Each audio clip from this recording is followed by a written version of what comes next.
सुप्रभात बच्चों। Gopal science coaching centre में आप सबका स्वागत है। बच्चों, आज प्रस्तुत है इंग्लिश पाठ्य पुस्तक से पोएट्री खंड के प्रथम लेसन पोएम। आज से पोएम शुरू कर रहे हैं हम लोग और एक एक पोएम को हम लोग देखेंगे। तो इंग्लिश पैनोरमा बुक कक्षा 10 का पोएट्री सेक्शन से प्रथम लेसन फर्स्ट लेसन देखेंगे हम लोग, गॉड मेड द कंट्री। बच्चों, वीडियो शुरू से अंत तक आप लोग देखिएगा। वीडियो बीच में स्किप कीजिएगा तो पोएम समझ में नहीं आएगा, इसलिए शुरू से अंत तक देखिएगा, ठीक है। बड़ों को मेरा सादर प्रणाम और छोटों को मेरा शुभ आशीर्वाद, ठीक है। जितने भी मेरे बड़े श्रेष्ठ जन इस वीडियो को देख रहे हैं उस सब लोगों को मैं चरण स्पर्श कर रहा हूँ और सभी अपने बच्चों को, अपने छोटे भाई बहनों को मैं आशीर्वाद देता हूँ कि महादेव माँ सरस्वती सदा उनके ऊपर कृपा बना के रखें। चलिए बच्चों, हम लोग बढ़ते हैं इस इंग्लिश के पोएम के तरफ जिसका नाम है गॉड मेड द कंट्री, ठीक है, जिसका नाम है गॉड मेड द कंट्री। ये रहा बच्चों। गॉड मेड द कंट्री का मतलब हो गया कि भगवान ने गांव बनाया, भगवान ने गांव बनाया। गॉड मेड द कंट्री, भगवान ने गांव बनाया। बच्चों, यहाँ पे जो कंट्री देख रहे हैं, ये कंट्री का मतलब आप लोग देश नहीं समझेंगे, ये पूरा का मतलब होता है गांव, ठीक है। गांव पूरा का मतलब गांव होता है, क्योंकि कंट्री के पहले अगर द लग गया तो इसका मतलब हो गया एक ग्राम, गांव के बारे में बता रहा है। और ओनली सिर्फ अगर सिर्फ कंट्री रहेगा तो उसका मतलब देश होता है, ठीक है। यहाँ तक समझ में आ गया बच्चों। इस पोएम के राइटर जो है, पोएट जो है, उनका नाम है विलियम कॉपर। उनका नाम है विलियम कॉपर। बहुत ही शानदार कविता है ये ग्रामीण जीवन के ऊपर यथार्थ चित्रण किया गया है। ग्रामीण जीवन और शहरी जीवन के बीच में क्या समानता है, क्या विभिन्नता है, इसके बारे में बताया गया है। और विलियम कॉपर जो हैं बहुत ही शानदार कवि हैं। आगे देखिए, सबसे पहले इस कविता के जो ये पोएट विलियम कॉपर हैं, इनके थोड़ा सा इंट्रो हम लोग देख लेते हैं। पोएट इंट्रो पहले देखेंगे, क्योंकि पोएट इंट्रो से प्रश्न आपके एग्जाम में आते हैं, ठीक है, खूब आते हैं। तो सबसे पहले हम लोग पोएट इंट्रो देखेंगे, उसके बाद पोएम देखेंगे, ठीक है, इसी वीडियो में। और अगले वीडियो में इस पाठ से संबंधित जितने सारे ऑब्जेक्टिव और सब्जेक्टिव जो प्रश्न बनने वाला है, जो एग्जाम की दृष्टि से महत्वपूर्ण है, वो सारा मैं करा दूंगा। इसलिए पहले आप इस पोएम को पहले देख लीजिए, ठीक है। चले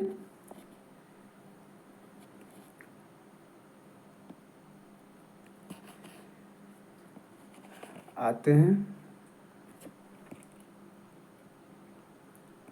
ये देखिए, William copper born in William Cowper born in 1731 and died in 1800। William copper का जन्म 1731 ईस्वी में और उनकी मृत्यु 1800 ईस्वी में हुई। May be said to be giving in his poem a foretaste of the poetry of Wordsworth। कह रहे हैं कि कहा जा सकता है कि विलियम वर्ड्सवर्थ एक और कवि हैं। विलियम वर्ड्सवर्थ के जैसा ही इनके कविताओं में भी वो रहस्य और वो स्वाद मिलता है, ठीक है।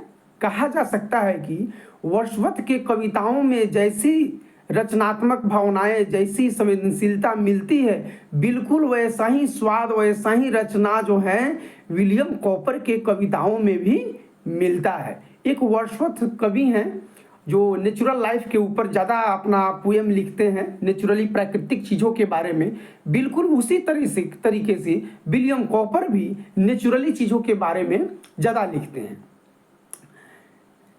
उसके बाद में कह रहा है कि there is in his works the same deep respect for the rural life. कहता है इनकी रचनाओं में, किनकी रचनाओं में, विलियम कॉपर की रचनाओं में same deep respect for the rural life, ग्रामीण जीवन के बारे में, ग्रामीण जीवन के बारे में बहुत गहरी श्रद्धा व्यक्त करते हैं। इनकी रचनाओं में ग्रामीण जीवन के बारे में बहुत गहरी अगाध श्रद्धा व्यक्त होती है। The common people and lovely lovely quite landscape. गांव के जो आम आदमी होते हैं, वो आम आदमी की सुंदरता और वहाँ के जो शांत भूभाग होता है उसके ऊपर बहुत ही गहरा आदर सम्मान ये व्यक्त करते हैं अपने रचनाओं के माध्यम से विलियम कॉपर। ठीक है, तो बच्चों इसका मतलब हो गया कि there is in his works the same deep respect. इनकी रचनाओं में गहरी आदर सम्मान होती है for the natural life, for the rural life, ग्रामीण जीवन के बारे में, द कॉमन पीपुल, और ग्रामीण जीवन के आम आदमी के बारे में, ग्रामीण जीवन के आम आदमी की सुंदरता के बारे में, वहाँ के शांत भूभाग के बारे में जो है इनकी रचनाओं में बहुत गहरी श्रद्धा और सम्मान होती है। Like Wordsworth again, he did not hesitate in giving clear-cut opinion about the issue of his time. बिल्कुल वर्ड्सवर्थ के जैसा ही ये बिल्कुल हिचकिचाते नहीं है विलियम कॉपर अपने समय के किसी भी समसामयिक मुद्दों के बारे में बताने से, उसके बारे में अपनी सलाह देने के लिए कभी भी हिचकिचाते नहीं, बिल्कुल क्लियर कट ओपिनियन देते हैं। बच्चों क्लियर कट का मतलब हो गया स्पष्ट, ओपिनियन का मतलब हो गया सलाह। ठीक है, और इशू ऑफ हिज टाइम, अपने समय के जो मुद्दे हैं वो मुद्दे हो गया। और डिड नॉट हिजिटेट मतलब हिचकिचाना, हिजिटेट का मतलब हिचकिचाना, बिल्कुल नहीं हिचकिचाते हैं। वर्ड्सवर्थ के जैसा ही बिल्कुल लाइक वर्ड्सवर्थ के जैसा ही बिल्कुल विलियम कॉपर नहीं हिचकिचाते हैं और अपने समय के सामयिक मुद्दों के बारे में क्लियर कट स्पष्ट अपना सलाह देते हैं। ठीक है, जिस प्रकार से वर्ड्सवर्थ जो है अपने नेचुरली चीज़ों के बारे में रचनाएं रचते हैं, कविता लिखते हैं, बिल्कुल स्पष्ट तरीके से बोलते हैं और बताते हैं, उसी प्रकार से विलियम कॉपर भी हैं, वो भी बिल्कुल बिना किसी हिचकिचाहट के अपने काव्य रचनाओं में, अपने पोएम में जो है क्लियर कट ओपिनियन देते हैं। ठीक है, तो बच्चों जो है यहाँ ये वाला पढ़ा हो गया।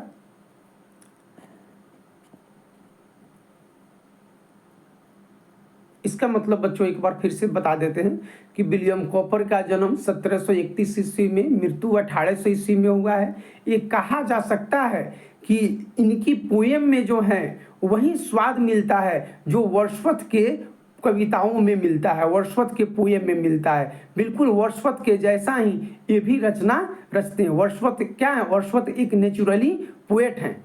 There is in his work, इनकी रचनाओं में ग्रामीण जीवन के बारे में गहरी आदर सम्मान होता है। ग्रामीण जीवन का जो आम आदमी होता है, जो वहाँ के सुंदर भूभाग, शांत भूभाग होता है, उसके बारे में बहुत गहरी आदर सम्मान होता है विलियम कॉपर की रचनाओं में। और ये वर्ड्सवर्थ के जैसा ही बिना हिचकिचाए अपने समय के सामयिक मुद्दों पे बिल्कुल स्पष्ट तरीके से अपना सलाह देते हैं। ठीक है, ये पारा क्लियर हो गया। बढ़ते हैं अगले पारा की तरफ। अब कहता है कि it is a paradox that the poet and dramatist who lived in cities और state capital have written powerfully about the beauty of rural life. कह रहा है कि इट इज ए पैराडॉक्स, ये बड़े आश्चर्य की बात है, बड़े विडंबना की बात है कि that the poet and dramatist, जो कवि और नाटककार जो है, पोएट का मतलब कवि हो गया, ड्रामेटिस्ट का मतलब नाटककार होता है, हु लिव्ड जो रहते हैं सिटीज नगरों में और स्टेट कैपिटल राज्य के राजधानियों में, हैव रिटन पावरफुली और बड़े ही शानदार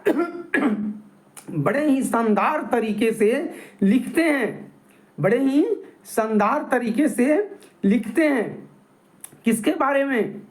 बड़े ही शानदार तरीके से लिखते हैं about the beauty of rural life, बड़े ही शानदार तरीके से ग्रामीण जीवन की सुंदरता के बारे में लिखते हैं। अब कहने का मतलब हो गया कि बड़े आश्चर्य की बात है, जो कवि और नाटककार जो हैं वो खुद जो हैं वो नगर में रहते हैं और राज्यों की राजधानी में रहते हैं, लेकिन ग्रामीण जीवन की सुंदरता को लेके बड़े शानदार तरीके से लिखते हैं अपने नगर में, राज्यों की राजधानी में, लेकिन उनका मन जो है ग्रामीण जीवन की सुंदरता के ऊपर, यहाँ के शांत भूभाग के ऊपर, यहाँ के रहन सहन के ऊपर उनका दिमाग है। वो सोच रहे हैं, विलियम कॉपर जो है सोच रहे हैं कि गांव का लोग कितना शांत होगा, कितने अच्छे से होगा, कितना स्वस्थ वातावरण में होगा। ये बात सोच रहे हैं विलियम कॉपर। वही कह रहा है कि जबकि कवि और नाटककार जो हैं नगरों और राज्य की राजधानियों में रहते हैं, लेकिन बड़े ही शानदार तरीके से ग्रामीण जीवन की सुंदरता के बारे में लिखते हैं। आगे देखते हैं बच्चों। This simplicity of the common villagers engage in humble profession, कहते हैं कि द सिंप्लिसिटी का मतलब होता है बच्चों सरलता, ऑफ द कॉमन विलेजर्स का मतलब हो गया है गांव का आम आदमी। इंगेज मतलब होता है व्यस्त रहना, एंड हम्बल प्रोफेशन अपने अपने कामों में सब लोग व्यस्त रहता है।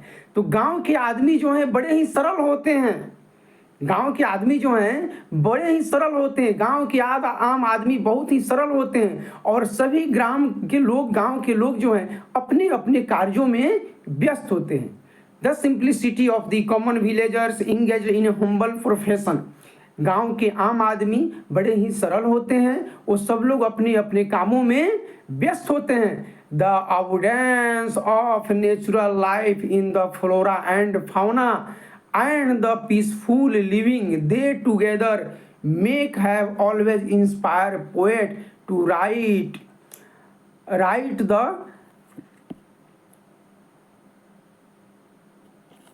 the life in the countryside।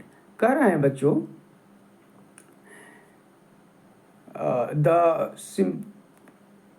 humble profession, the evidence of natural life flora and fauna.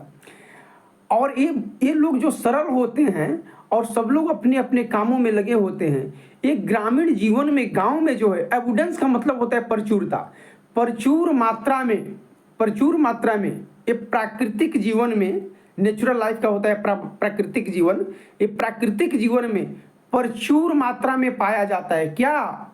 Flora and fauna. Flora का मतलब होता है बच्चों पेड़ पौधा, ये फ्लोरा का मतलब पेड़ पौधा, और फाउना का मतलब जीव जंतु।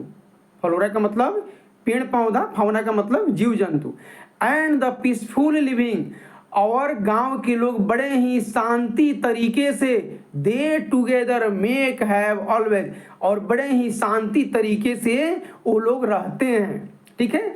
और गांव में जो है प्रचुर मात्रा में पेड़ पौधा और जीव जंतु पाया जाता है, और ये सब जो हैं बहुत ही शांतिमय ढंग से ये सारे लोग रहते हैं। और जो हैं इन्हीं चीज़ों से ऑलवेज इंस्पायर्ड, इन्हीं चीज़ों से हमेशा कवि जो है प्रेरित, और इंस्पायर्ड का मतलब होता है प्रेरित होना। इन्हीं सारी चीज़ों से कवि हमेशा प्रेरित हो रहा है, और प्रेरित होके वह लिख रहा है, वह कविता लिख रहा है, वो रचना लिख कर रहा है। किस पे रचना कर रहा है? On the life in the country side, ग्रामीण जीवन के बारे में वह रचना कर रहा है, ग्रामीण जीवन के बारे में लिख रहा है। ठीक है। तो बच्चों यहाँ से यहाँ तक इस पैराग्राफ का अर्थ समझ लीजिए कि बड़े आश्चर्य की बात है कि कवि और नाटककार जो हैं शहरों नगरों में और राज्य के राजधानियों में रहते हैं, और बड़े ही शानदार तरीके से गांव की जो लाइफ है, गांव की सुंदर लाइफ के बारे में लिखते हैं। और गांव के जो आम आदमी हैं बड़े ही सरल होते हैं, सब लोग अपने अपने काम में लगे होते हैं, और गांव में प्रचुर मात्रा में जो है वहाँ पे जीव जंतु पेड़ पौधा, और ये जीव जंतु और पेड़ पौधा के साथ जो है वहाँ पे बड़े शांतिमय, बहुत ही शांतिपूर्ण जीवन होता है। और इन दोनों चीज़ों से कवि जो है उत्प्रेरित होके ग्रामीण जीवन के बारे में रचना करता है, कविता लिखता है। ठीक है। प्रचुर मात्रा में गांव में जो है रूरल लाइफ में जो है प्रचुर मात्रा में जीव जंतु पेड़ पौधे पाए जाते हैं, वहाँ के जीवन बड़े ही शांतिमय है। और इन्हीं दोनों चीज़ों से प्रेरित होकर कवि जो हैं रूरल लाइफ के ऊपर रचना करते हैं, एक कविता लिखते हैं जिसका नाम है गॉड मेड द कंट्री, जिस कविता के बारे में हम अभी आप लोग को पढ़ा रहे हैं। ठीक है, द कंट्री साइड मतलब ग्रामीण जीवन के बारे में। ठीक है, क्लियर? चलिए आगे बढ़े, आगे आइए। अब आते हैं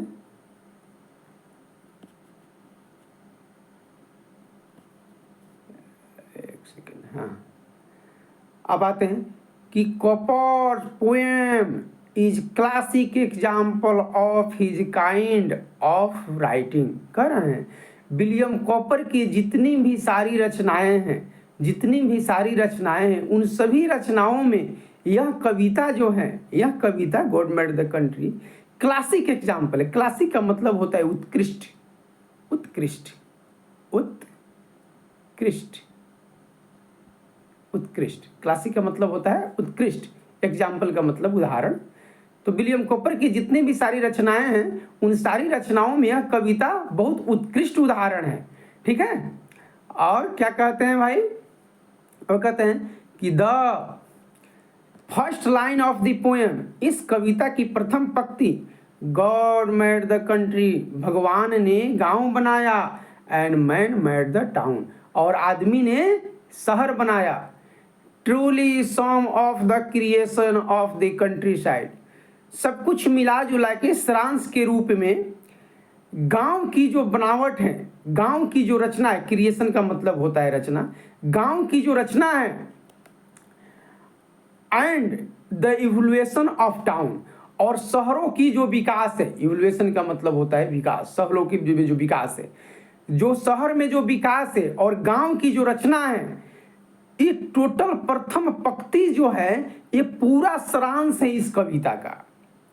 इस कविता का प्रथम पंक्ति का नाम है God made the country and man made the town, और यह प्रथम पंक्ति जो है मिला जुला के पूरे कविता का यह सारांश है कि गांव की बनावट कैसे हुई है और शहरों में विकास कैसे हुआ है। तो गांव की रचना और शहरों के विकास के बारे में यह कविता का प्रथम लाइन जो है वो बता देता है, इस सारांश के रूप में बता देता है। इसीलिए इस कविता का शीर्षक जो है God made the country and man made the town, William Cowper रखे हैं। ठीक है, आगे देखते हैं बच्चों। Being created in natural way, villages possess a perfection, जो ग्रामीण जीवन की जो बनावट जो है, जो रचना जो है, बड़े ही मतलब नेचुरल है। ठीक है, बहुत ही नेचुरल प्राकृतिक तरीके से हुआ है, और पोजेज ए परफेक्शन, और उनके पास में बड़े संतुष्टि की भाव होती है। परफेक्शन का मतलब होता है संतुष्टि, संतोष। ठीक है, संतोषम परम सुखम, गांव के लोगों के पास में परफेक्शन होता है, संतोष की भावना होती है। लोग जो हैं ये समझते हैं कि चलो भाई मेरे पास जितना है वो पर्याप्त है। ठीक है, तो परफेक्शन होती है, and the A perfection that town and cities can never है, जबकि शहरों और नगरों के लोगों के पास में यह संतुष्टि की भाव नहीं होती है। गांव की जो बनावट होती है बड़े ही प्राकृतिक तरीके से नेचुरल वे में बनावट होती है, इसलिए गांव के लोगों के पास में क्या होता है, परफेक्शन, पूर्णता होती है। गांव के लोगों के पास में संतुष्टि का भाव होता है, पूर्णता होता है गांव के लोगों के पास में, जबकि शहरों की बनावट नेचुरल वे में नहीं होता है, जिसके कारण शहरों और नगरों के लोगों के पास में पूर्णता नहीं होती है। हमेशा शहर के लोगों के पास में असंतोष की भावना ही रहती है। ठीक है, अब आगे आते हैं, आगे देखिए बच्चों।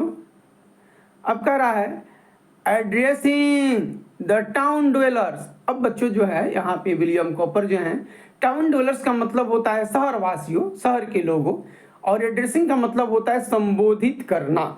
एड्रेसिंग का मतलब संबोधित करना, टाउन ड्वेलर्स का मतलब शहरवासियों।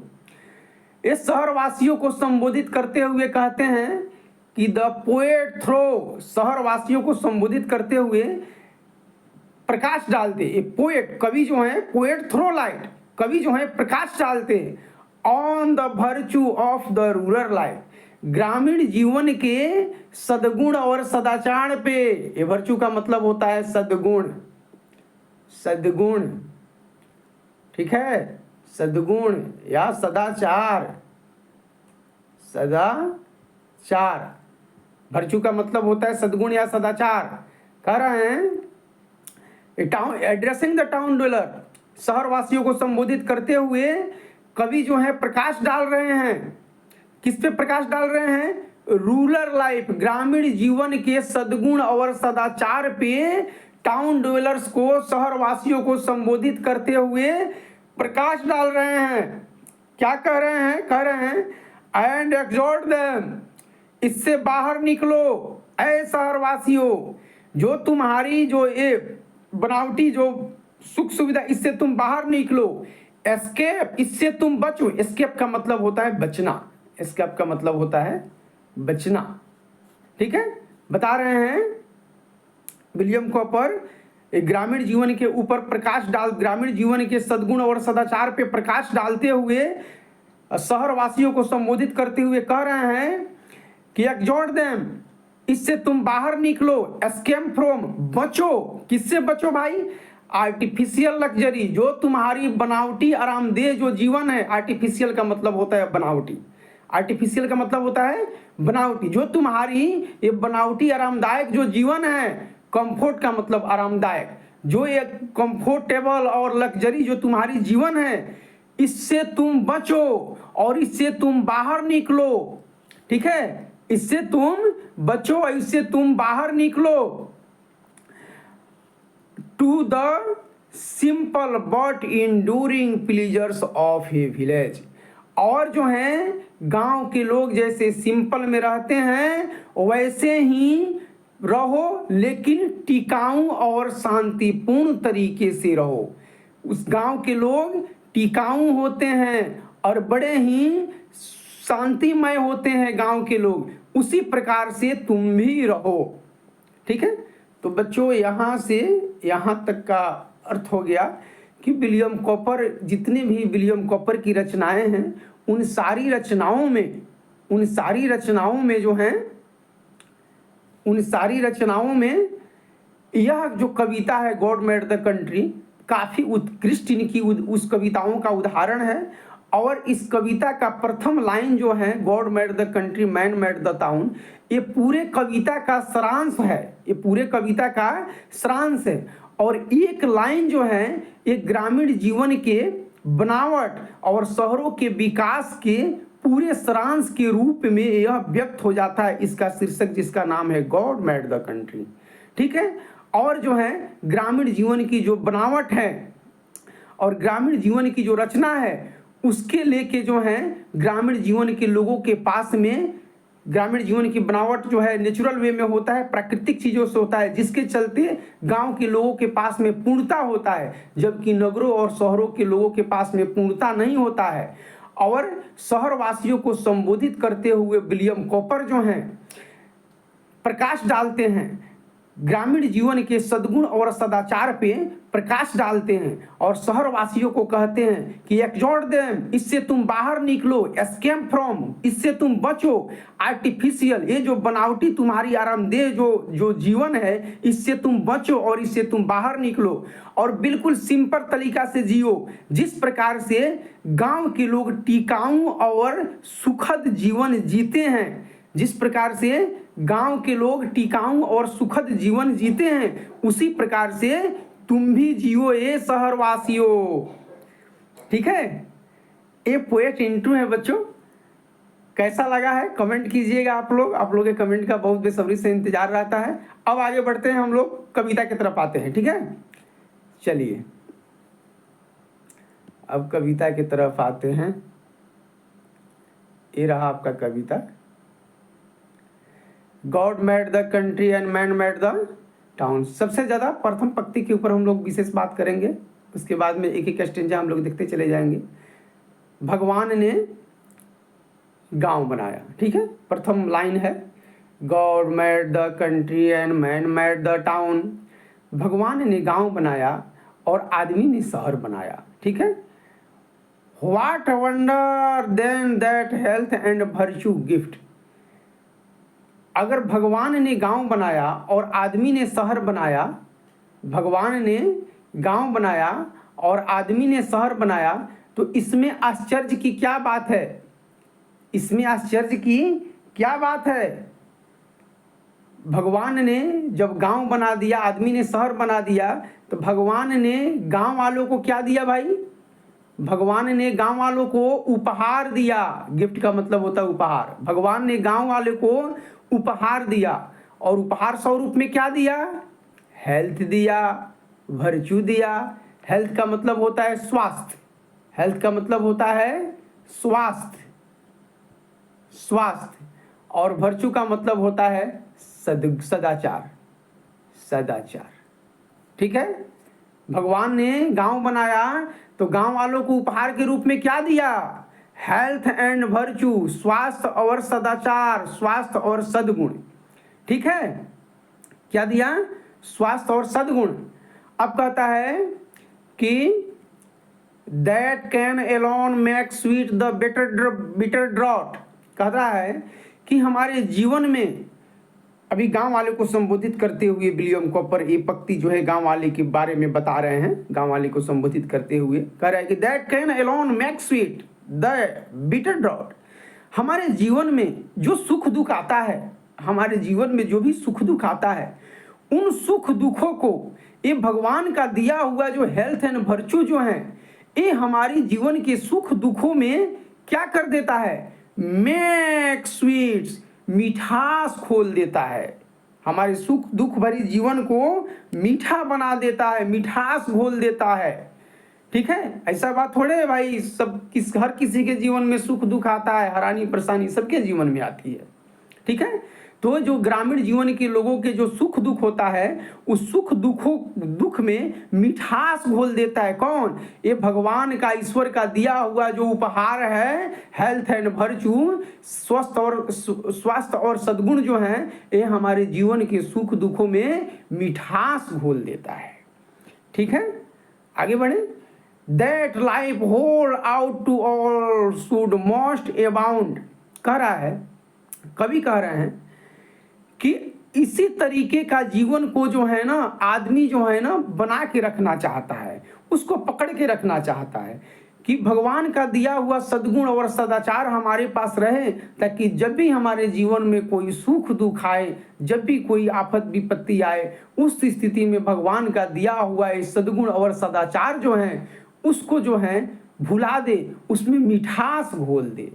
अगर किसी व्यक्ति के जीवन में रोज रोज अगर कष्ट ही कष्ट, अगर दुख ही दुख हो, क्या वो जी पाएगा इस धरती पे? क्या वो रह पाएगा? नहीं रह पाएगा। इसलिए गांव वालों के पास में दो भगवान का दिया हुआ उपहार है, जिसका नाम है हेल्थ एंड वर्च्यू, स्वास्थ्य और सद्गुण। ठीक है। बढ़े आगे। अब कहता है कि and least be threatened in the field and groves. और गांव के लोग जो हैं बिल्कुल भी नहीं डरते, बिल्कुल भी किसी परिस्थितियों से नहीं डरते हैं। क्यों नहीं डरते हैं भाई? क्योंकि उनके पास में होता है फील्ड, खेत खलिहान, ग्रोव्स, बाग बगीचे। गांव के लोग बिल्कुल भी नहीं डरते अपने खेत खलिहानों में जाने से, अपने बाग बगीचों में जाने से नहीं डरते हैं। शहर के लोगों को रात के 12 बजे बोल दिया गया है, थोड़ा सा चलिएगा, थोड़ा सा यहाँ पे चलना है, कि छोड़िए ना, कल चलेंगे, सुबह में चलेंगे, डरता है लोग। लेकिन गांव के लोगों को देखिएगा कि मकई के खेत में, बीच खेत में लगभग 20 फीट ऊंचा मकान बना के रात के आराम से सोते हैं, अपने फसलों की रखवाली करते हैं। जब धान की बोझा जब लिया के खलिहान में जब रख दिया जाता है, तो हमारे किसान भाई मड़ई बना के और उसमें बड़े मजे से सोते हैं और जग जग के अपने धान, अपने फसलों की रखवाली करते हैं। ठीक है। तो बिल्कुल भी गांव के लोग नहीं डरते हैं। किस लिए नहीं डरते हैं भाई? क्योंकि हमारे गांव ग्रामीण जीवन के लोगों के पास में, हमारे ग्रामीण भैया लोगों के पास में, हमारे ग्रामीण किसान भाई लोगों के पास में क्या है? हेल्थ एंड वर्च्यू, जो भगवान का दिया हुआ उपहार है, स्वास्थ्य और सद्गुण, जिसके चलते हमारे ग्रामीण लोग बिल्कुल भी नहीं डरते, किसी से नहीं डरते। क्लियर बच्चों? ये फर्स्ट स्टेंजा यहाँ से पूरा हो गया, ये वाला। आगे बढ़े, चलिए आते हैं सेकंड स्टेंजा में। सेकेंड स्टेंजा देखते हैं क्या कहता है, यहां से यहां तक।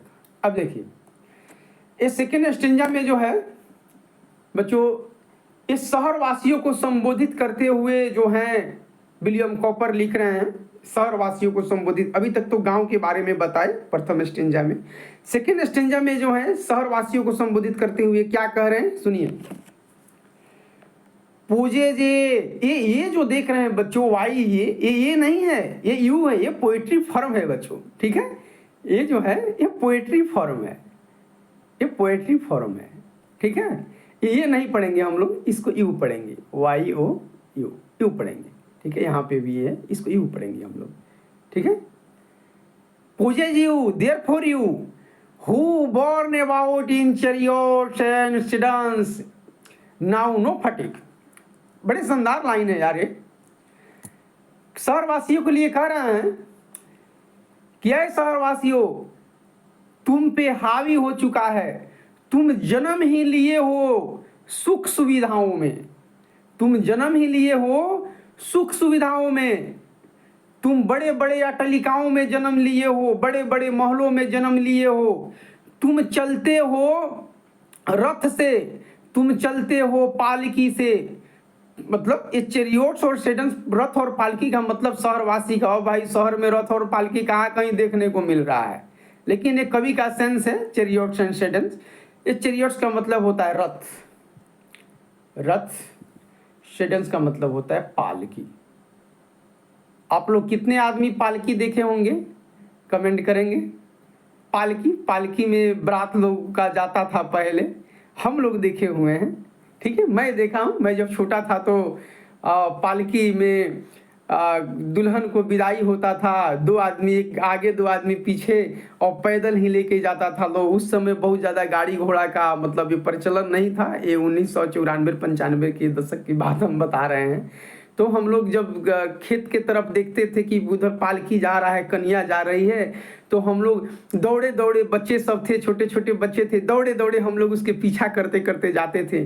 तो पालकी में से जो है ना, वो जो दुल्हन अंदर रहती थी, वो निकाल के कुछ मिठाई उठाई रखती थी, वो मिठाई निकाल के हम लोग को कुछ बाहर के तरफ गिरा देती थी या दे देती थी। फिर हम लोग वहाँ से खाते खाते बड़े एकदम उमंग के साथ आते थे, ठीक है। तो जब भी बैसाख का लगन जब आता था, जब भी लगन आता था, तो बहुत सारा बच्चा इस फिराक में रहता था, ठीक है, कि जैसे पालकी सब लोग दौड़, सारे बच्चे दौड़ते थे सब। और उसमें जो भी वो देखिए, वो कितनी शानदार संस्कृति है यार, कि वो पालकी में जो लड़की को बैठा के विदा किया जा रहा है, वो लड़की के माँ बाप जो हैं उसको उस पालकी में मिठाई वगैरह इतना दे देते हैं, जबकि उसको पीछे से भी भेजा जा सकता है ना, लेकिन उसमें दे के भेजते हैं। वो सारे लोग समझता था कि हाँ, रास्ते में बच्चे रास्ता घेरते हैं, बच्चे मिलते हैं, इन लोगों को बच्चे को बांटने के लिए। देखिए कितना उस संस्कृति में प्यार छुपा था यार, कितनी प्यार छुपी हुई थी, कहाँ चली गई वो संस्कृति। आज देख लीजिए, आज गाड़ी घोड़ा सब कुछ होते हुए भी आज देखिए आज कितना खटास हो गया है, कितनी रिश्ते में खटास हो गया है, ठीक है। चलिए थोड़ा सा बात दूसरे तरफ चला गया, आते हैं हम लोग कविता की तरफ। वही कह रहे हैं विलियम कॉपर कि पूजे जे तुम्हारी देयरफॉर, ए शहरवासियों, तुम्हारी जन्म ही हुई है सुख सुविधाओं में, बड़े बड़े अटलिकाओं में, तुम चलते हो बड़े बड़े गाड़ियों से, तुम चलते हो स्कॉर्पियो से, तुम चलते हो पजेरो से, तुम चलते हो फॉर्च्यूनर से, तुम बड़े बड़े महंगे गाड़ियों से चलते हो, एसी में रहते हो, एसी गाड़ी में जाते हो, एसी ऑफिस में रहते हो, एसी रूम में सोते हो, है कि नहीं। नाउ नो फटीग, तुम क्या जानो कि थकान क्या होता है। ऐ शहरवासियों, तुम्हारा जन्म ही हुआ है सुख सुविधा में, तुम बड़े बड़े अटलिकाओं में जन्मे हो, बड़े बड़े महलों में रहते हो, रथों में पालकियों में तुम चलते हो, मतलब बड़े बड़े 4 चक्का 4 व्हीलर स्कॉर्पियो फॉर्च्यूनर वगैरह में तुम चलते हो। तुम क्या जानो थकान क्या होता है। इस शहरवासी को संबोधित करते हुए कह रहे विलियम कॉपर कि तुम क्या जानो थकान क्या होता है। बट दैट ऑफ इडलनेस, और तुम जो इसको शान शौकत कहते हो, ये तुम्हारा शान शौकत नहीं है, ये तुम्हारी इडलनेस है, ये तुम्हारी आलसापन है, ये तुम्हारी आलस है। एंड टेस्ट नोशन, और इसी आलस के चलते जो है तुम प्राकृतिक चीजों का सेंस मतलब स्वाद, तुम स्वाद नहीं ले पाते हो, तुम उसको देख नहीं पाते हो। जो नेचुरली चीजें हैं, जो ग्रामीण जीवन के ईश्वर प्रदत्त जो चीजें हैं, जो हेल्थ वर्चू से लबरेज जो ग्रामीण जीवन के लोग हैं, गांव के जो बाग बगीचे हैं, वो जो सुंदरता प्राकृतिक है, तुम उसको देख नहीं पाते हो, तुम प्राकृतिक का स्वाद को तुम चख नहीं पाते हो। ठीक है, ये बता रहे हैं। और ये सब तुम्हारी आलसापन है, ये सब तुम्हारी जो बड़े बड़े 4 चक्का गाड़ी, ये तुम्हारी शान शौकत नहीं, ये तुम्हारी आलसापन है, एक तरह का तुम्हारे अंदर बीमारी है। इसीलिए तुम जो है ये गांव की जो भगवान का बनाया हुआ रचनात्मक जो ये सारी प्राकृतिक चीजें हैं, इसको तुम नहीं देख पाते हो, नहीं समझ पाते हो, इसकी स्वाद तुम नहीं ले पाते हो। बट सच एज आर्ट कंट्राइव्स, लेकिन तुम्हारे अंदर भी वो कला है, लेकिन तुम्हारे अंदर भी वो कला है, वो गुण है। Possess a still your elements, तुम भी उस एलिमेंट्स को, जिस तत्व का प्रयोग ग्रामीण लोग करते हैं, रूरल लाइफ वाले लोग जो करते हैं, उस तत्व का प्रयोग तुम भी करके there only can a shine, तुम भी चमक सकते हो। गांव के लोग जिस प्रकार से चमकते हैं उस प्रकार से तुम भी चमक सकते हो। गांव के लोग जिस तत्व का यूज करके अपने जीवन को निखारते हैं, अपने सुंदरता को निखारते हैं, जो मजबूत होते हैं, बहुत ज्यादा पहलवान और हर चीजों से लड़ने की क्षमता उसके अंदर होती है, जो गांव के लोग चमकते हैं, तुम्हारे अंदर भी ये शहरवासियों, तुम्हारे अंदर भी वो कला है, तुम भी चमक सकते हो, तुम भी जो है उस तरीके का बन सकते हो। गांव के लोग जिस इलामेंट्स का यूज करते हैं, तुम भी उस इलामेंट का यूज करो और तुम भी उस प्रकार से चमको। क्लियर? बढ़े आगे। एस्टिंजा हो गया बच्चों, यहां से यहां तक, यहां से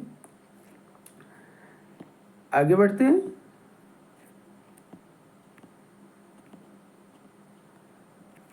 अब आता है कि there only mind like your can do harms. और जब तुम ग्रामीण जीवन के जो लोग एलिमेंट्स जिस चीज का यूज करके जो चमकते हैं, उस तरीके से अगर तुम भी अपना जीवन जियोगे तो तुम्हारा माइंड भी किसी को नुकसान नहीं पहुंचाएगा। जिस प्रकार से ग्रामीण जीवन में रहने वाले लोग किसी प्रकार के हानि नहीं पहुंचाते, उसी प्रकार से तुम भी किसी को हानि नहीं पहुंचाओगे। तुम्हारा भी माइंड जो है किसी को, दूसरे को हानि नहीं पहुंचाएगा। कैन डू नॉट हार्म, किसी को तुम हानि नहीं पहुंचा सकते हो। ठीक है, आगे कहता है कि our groves were planted to console at noon. हम लोग जो हैं, अब यहाँ पे ग्रामीण जीवन के बारे में फिर विलियम कॉपर यहाँ से शुरू हो रहे हैं, यहाँ से बता रहे हैं कि आवर ग्रोव्स वेयर प्लांटेड, हम लोग पेड़ पौधा को लगाते हैं, हम लोग बाग बगीचे लगाते हैं, पेड़ पौधा को लगाते हैं। टू कंजोल एट नून, किस लिए लगाते हैं भाई? दोपहर के समय में। अब ग्रामीण जीवन के बारे में अब दोपहर और शाम की चर्चा होगी यहाँ पे, ध्यान देना, दिमाग भटकाना नहीं, ध्यान से पोएम देखिए, यहीं से सारे ऑब्जेक्टिव आपके ध्यान से देख लीजिएगा, खटाखट खटाखट सब मार के निकल जाइएगा। देखिए ध्यान से, इधर उधर मत ध्यान भटकाइए। आवर ग्रोव्स वेयर प्लांटेड, हम लोग जो हैं पेड़ पौधे लगाते हैं। क्यों लगाते हैं? टू कंजोल एट नून, ताकि दोपहर की जब धूप होता है, उस धूप में जब चिड़चिड़ाती गर्मी होती है, तो हम लोग जो है पेड़ के छांव में बैठ के, कंजोल का मतलब होता है शांति, कंजोल का मतलब होता है शांति, थोड़ा सा शांति मिले।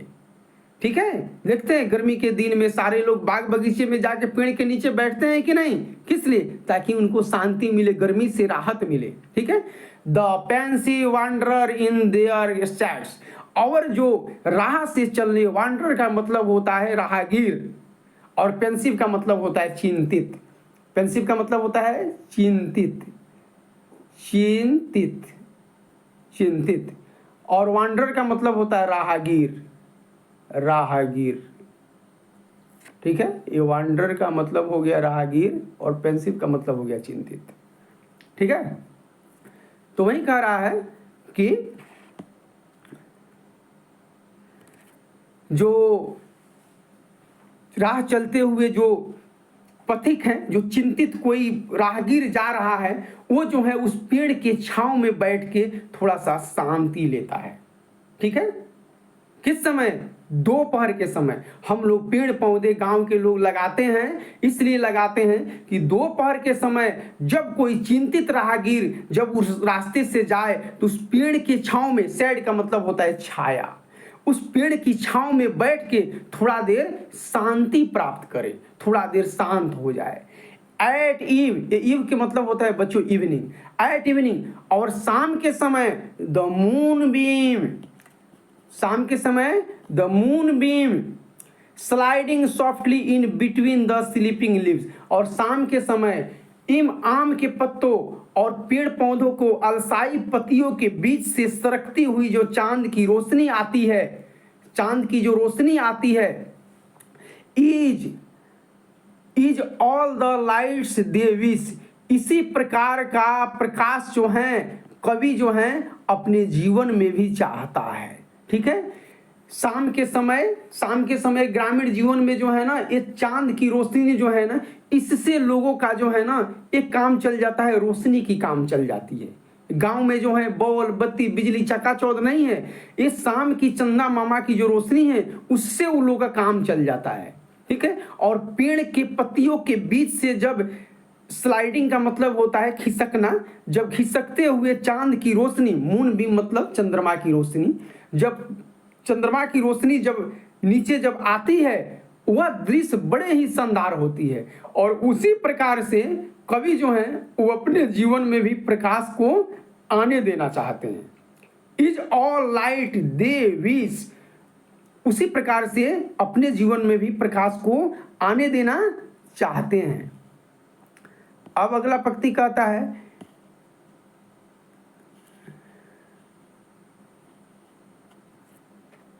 कि बर्ड्स बार्बलिंग ऑल द म्यूजिक।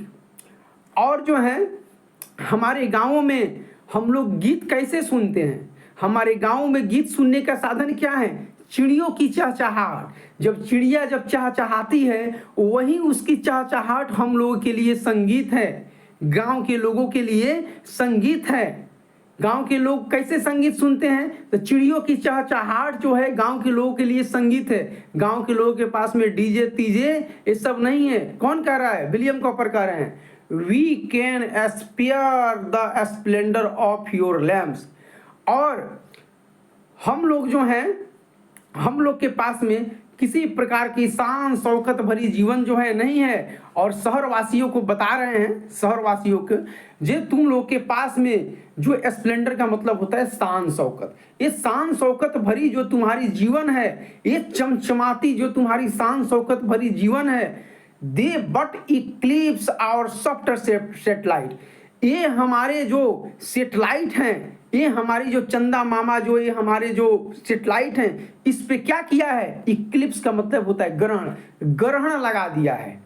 ठीक है, ये तुम्हारी चमकती शहर की जो जो चमकती जो बिजली बत्ती मरकरी जो ट्यूबलाइट, ये सारी जो चमचमाती तुम्हारी स्प्लेंडर, ये शान शौकत जो है, ये क्या किया है, ये हमारी सॉफ्टवेयर सेटेलाइट, ये हमारी प्राकृतिक ग्रहों पे जो है क्या किया है, इक्लिप्स ग्रहण लगा दिया है। ऐ शहरवासियों, तुम्हारी ये चकाचौंध की दुनिया जो है हमारी नेचुरली चीजों पे जो है ग्रहण लगा दिया है। योर सॉन्ग कॉन्फाउंड, और तुम्हारी ये जो बाजा है, तुम्हारी ये डीजे जो है बहुत शोरगुल जो तुम करते हो, बहुत धूम धड़ाका के साथ जो तुम शोरगुल करके जो डीजे बजाते हो, जिसका बहुत ज़्यादा आवाज़ होता है, वह क्या करता है, वह हमको हमारे जो आवर मोर हारमोनियस नोट्स, हमारे जो मधुर तराने, जो चिड़ियों के जो मधुर तराने हम जो सुनते थे, कोयल की कूक, बुलबुल चिड़िया के तराने, गौरैयों की चहचहाहट, जो हम मधुर तराने जो हम अपने चिड़ियों को जो गाँवों में सुनते थे, ये तुम्हारे जो डीजे का साउंड जो है ये सब कन्फाउंड कर दिया है, ये सब चीज़ को ख़त्म कर दिया है। ठीक है, ये तुम्हारे डीजे के साउंड में जो है हम जो चिड़ियों का मधुर तराने सुन के जो हम अपना मनोरंजन करते थे, वो सब चीज़ कन्फाउंड हो गया है, वो सब चीज़ खत्म हो रहा है। ठीक है, ये तुम्हारे डीजे साउंड के चलते जो है ये हमारे मधुर तराने क्षुब्ध हो गई है, विलुप्त हो गई है, छोटे पड़ जा रही है। यानी कि बच्चों गांव के लोग जो हैं चिड़ियों की चहचहाहट से अपना मनोरंजन कर लेते हैं। चिड़ियों की चहचहाहट जो मधुर तराने हैं, नोट्स, ये हारमोनियस का मतलब होता है मधुर और नोट्स का मतलब होता है तराने। हारमोनियस मधुर तराने, ये मधुर तराने जो हैं ये शहर वासियों को डीजे के साउंड जो हैं ये कन्फाउंड कर देता है। ठीक है, आगे बढ़ते हैं। The thrust depart scared and it offended Nightingale is mute. कहते हैं कि तुम्हारे इस जो शहर की जो चकाचौंध है, लैंप है, ये बड़े बड़े तुम्हारे जो डीजे के साउंड है, इससे क्या हो गया है, इससे हमारी जो नाइटिंगल जो थी, नाइटिंगल का मतलब समझते हैं, नाइटिंगल का मतलब होता है बुलबुल चिड़िया। नाइटिंगल यहाँ पे लिखा हुआ है नाइटिंगल, नाइटिंगल का मतलब होता है बुलबुल चिड़िया, बुलबुल चिड़िया, बुलबुल चिड़िया, चिड़िया। ठीक है, बुलबुल चिड़िया। तो ये जो हमारी नाइटिंगल जो है ये तुम्हारे शोर शराबे के चलते जो है क्या हो गई है, म्यूट हो गई है। क्या हो गई भाई, म्यूट हो गई है। म्यूट का मतलब होता है शांत, म्यूट का मतलब होता है शांत। यहाँ पे है म्यूट, म्यूट का मतलब होता है शांत। सबसे लास्ट में देखिएगा एक वर्ड लिखा हुआ है म्यूट, म्यूट का मतलब होता है शांत। ठीक है, तो तुम्हारे इस जो है जितने शोरगुल जो तुम डीजे बजाती हुए, डीजे का साउंड जो है हमारे मधुर तराने को कन्फाउंड कर दिया है। और हमारे बुलबुल चिड़िया की जो आवाज़ हम सुनते थे, जो मधुर तराने बुलबुल चिड़िया देखती थी, वो भी म्यूट हो गई, वो भी शांत हो गई है, वो भी कहीं विलुप्त हो गई है। ठीक है, तो बच्चों यही रहा, a god made the country और मैन मेड द टाउन के एक कविता है विलियम कॉपर का लिखा हुआ। इसमें यही सारी बातें बता रहे हैं विलियम कॉपर कि गांव के लोग कितने सरल होते हैं, बड़े सिंपलिसिटी होते हैं। गांव का बनावट जो रचना जो है वो प्राकृतिक चीज़ों से होता है, पेड़ पौधों से होता है, जीव जंतुओं से होता है। गांव के लोगों के पास में भगवान का दिया हुआ दो उपहार है जिसका नाम है स्वास्थ्य और सद्गुण, हेल्थ एंड वर्चू। ठीक है, शहर के लोग जो हैं बहुत ज़्यादा जो हैं साउंड बजा के अपने लैंप बिजली बत्ती की रोशनी के चलते हम जो नेचुरली चीज़ों का आनंद लेते हैं, चांद की रोशनी के जो लेते हैं, इस पर ग्रहण लगा दिया। और जो हम चिड़ियों की चहचहाहट से अपने मनोरंजन करते हैं तो डीजे के साउंड ने इसको कन्फाउंड कर दिया और हमारे बुलबुल चिड़िया को डिपार्ट मतलब चले जाना, हमारी बुलबुल चिड़िया भी हमको छोड़ के चली गई तुम्हारे ये शहर के शोर गलावे साउंड के चलते, और बुलबुल चिड़िया शांत हो गई। ठीक है, यही सारा चीज़ है बच्चों। अगले वीडियो में आपको इस पार्ट से संबंधित जो है आपको ऑब्जेक्टिव और सब्जेक्टिव मिल जाएगा। ठीक है बच्चों, वीडियो अगर अच्छा लगा है तो कमेंट और लाइक कीजिए। बीच बीच में तो ऐसे सबका हम वर्ड मीनिंग बता ही दिए हैं। ठीक है, ये वार्वलिंग का मतलब होता है चहचहाना, ये वार्वलिंग का मतलब होता है चहचहाना, चहचहाना। ठीक है, म्यूजिक का मतलब गाना समझ ही रखे, संगीत हो गया। स्प्लेंडर का मतलब हो गया शान शौकत। इक्लिप्स का मतलब हो गया ग्रहण, सॉफ्टवेयर सेटेलाइट, ये ग्रहों के बारे में हो गया। कन्फाउंड का मतलब कन्फ्यूज करना। हारमोनियस का मतलब हो गया कि मधुर तराने। ठीक है, यही सारी चीज़ें हैं।